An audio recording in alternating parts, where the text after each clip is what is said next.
Orang-orang desa nelayan ini kumpulkan jalannya, lagi ketemu sebuah batu, lagi buangnya. Lumut yang di atas permukaan. Buatnya tidak dapat dikenali. Dibuang oleh seorang nelayan di pinggir jalan. Pembangun ambilnya dan isi celah di dinding. Tembok itu dihancurkan oleh tembakan artileri. Tidak tahu berapa tahun telah berlalu, itu masih berdiri. Sampai suatu hari gadis itu memanjat tembok.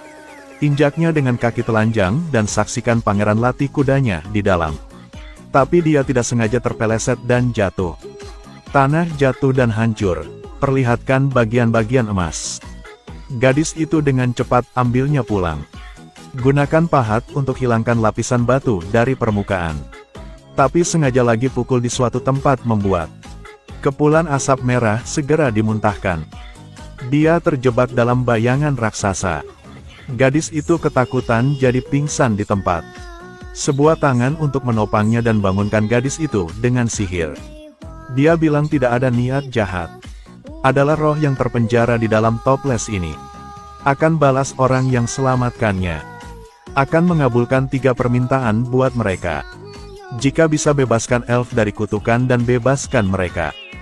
Gadis berbicara tentang keinginan pertamanya. Ingin menjadi istri pangeran. Lalu dia keluarkan zat ajaib. Tuangkan ke tangan gadis itu. Lalu bacakan nama gadis itu di telinga sang pangeran. Pada pandangan pertama ketika sang pangeran lihatnya, lagi tertarik dengan keindahannya. Seperti yang dia inginkan. Jadi istri pangeran.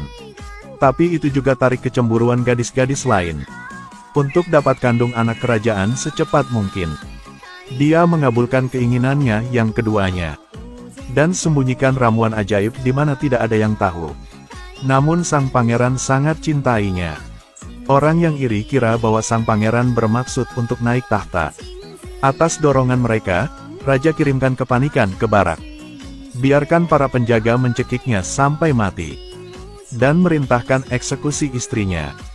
Ketahui hal ini, dewa segera mendatanginya. Cepat jalankan permintaan ketiga. Dia biarkannya keluar dari botol dan bebaskannya. Namun setelah mengetahui bahwa itu disuap, dia kira jin telah menipunya. Jadi marah dan cepat larikan diri. Sayangnya dia ditangkap oleh penjaga di pintu keluar. Masukkannya ke dalam tas kain hitam dan lemparkannya ke laut. Tidak bisa jalankan keinginan ketiganya. Kemudian jadi roh dan jalan-jalan di istana. Sampai bertahun-tahun kemudian, seorang anak laki-laki aneh masuk ke sini. Sengaja temukan bahwa tanah berlubang di bawah. Dia penasaran dan ingin menjelajah. Satu lagi pangeran kecil datang. Keduanya gunakan seluruh kekuatan mereka untuk bongkarnya. Tapi gagal karena terlalu berat. Wanita itu pergi untuk hentikan mereka. Marahi mereka karena nakal. Bocah aneh itu ketakutan dan kabur. Jin kehilangan kesempatan lagi untuk bebas lagi. Segera anak laki-laki dengan tampang agung naik tahta. Tetapi secara alami dia sangat suka berperang dan mimpin pasukannya kemana-mana. Hadapi pasukan musuh dalam perjalanan. Sang ibu yang terima kabar ini dan kira anaknya telah tewas dalam pertempuran. Dan tempatkan putranya yang lain di atas tahta. Terus mengurus urusan besar untuk keluarga kerajaan. Terkunci di ruangan yang penuh dengan wanita. Dia marah dan mengusir mereka. Raja mimpin pasukannya keluar dari pengepungan dan kembali ke istana. Semangat juangnya membuatnya tegas. Di tempat dia memangkas pendukung adiknya dan naik tahta. Tapi ketika dia membuka pintu, hanya untuk temukan bahwa dia dikelilingi oleh keinginan yang tak terbatas. Ternyata hanya sampah. Raja benci ibunya dan pergi. Sampai bertahun-tahun kemudian, seorang wanita gemuk, sayangnya terpeleset saat mandi. Hancurkan tempat toples ajaib disembunyikan. Buat tawanan kembali ke cahaya lagi. Dia bergegas mengabulkan 3 permintaan wanita gendut itu. Tapi wanita gemuk bahkan tidak percaya. Bahkan kira dia sedang mengintip saat dia sedang mandi. Lalu lemparkan toples ajaib ke laut. Bertahun-tahun berlalu. Seorang gadis temukan botol ajaib di perut ikan. Hal-hal aneh akan segera terjadi.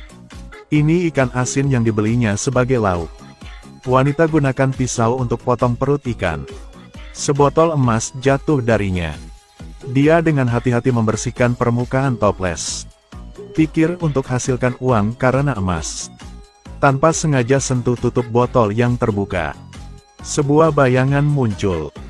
Munculnya goblin akan mengabulkan 3 permintaannya. Tapi dia tidak terburu-buru untuk memenuhi keinginannya. Alih-alih perkenalkan pameran kepadanya. Barang buatan tangan. Dia jadi kaget. Tidak menyangka akan lihat barang-barang ini setelah ratusan tahun. Dunia ini lebih misterius daripada sihir. Lalu dia menyaksikan penemuan lain dari gadis itu. Lihat gadis itu menyalakan saklar. Perangkat berputar cepat dan terbang perlahan ke udara.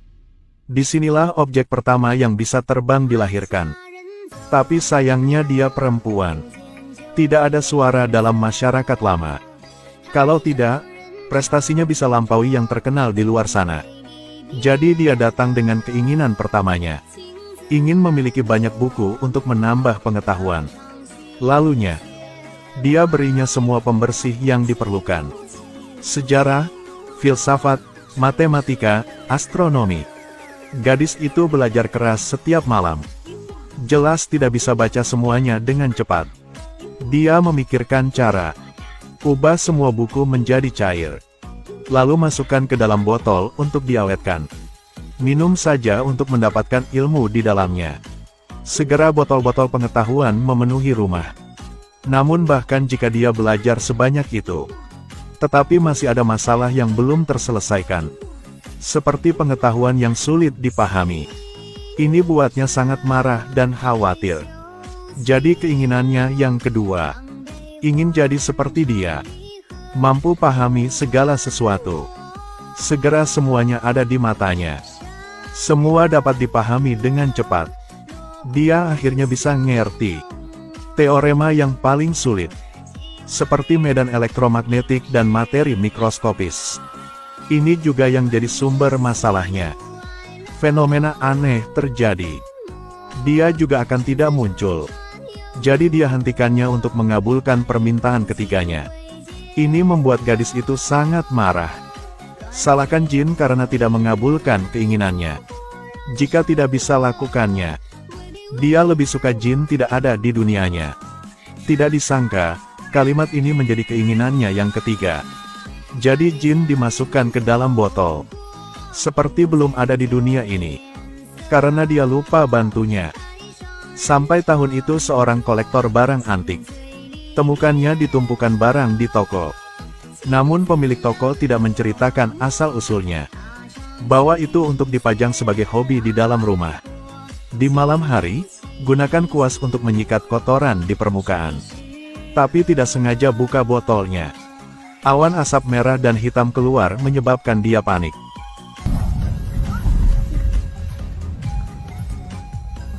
Jadi itu pot ajaib kuno.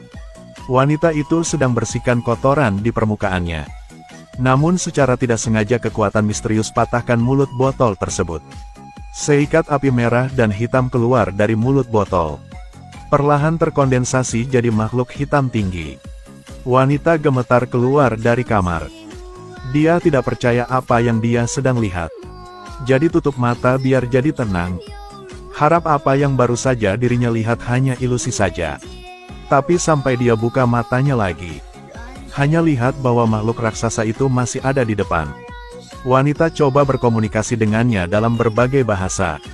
Yakin saja, ketika dia gunakan bahasa kuno, pria itu ngerti dia. Sebagai imbalan mengabulkan 3 permintaannya. Lalu letakkan tangan di rak buku. Peroleh pengetahuan dari komputer. Segera pelajari bahasa dan kebiasaan hidup modern. Ternyata dia adalah pelayan Ratu Yunani kuno. Karena tidak sengaja mengintip rahasia Ratu. Dipenjarakan oleh dukun dalam toples emas. Sampai orang yang bebaskannya penuhi 3 permintaan. Kutukan baru dihilangkan. Dia memintanya untuk segera mengabulkan 3 permintaan. Biarkan dia dapatkan kebebasannya kembali lebih cepat.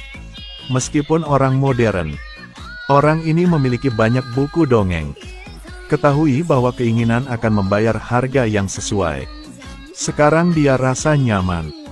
Aku tidak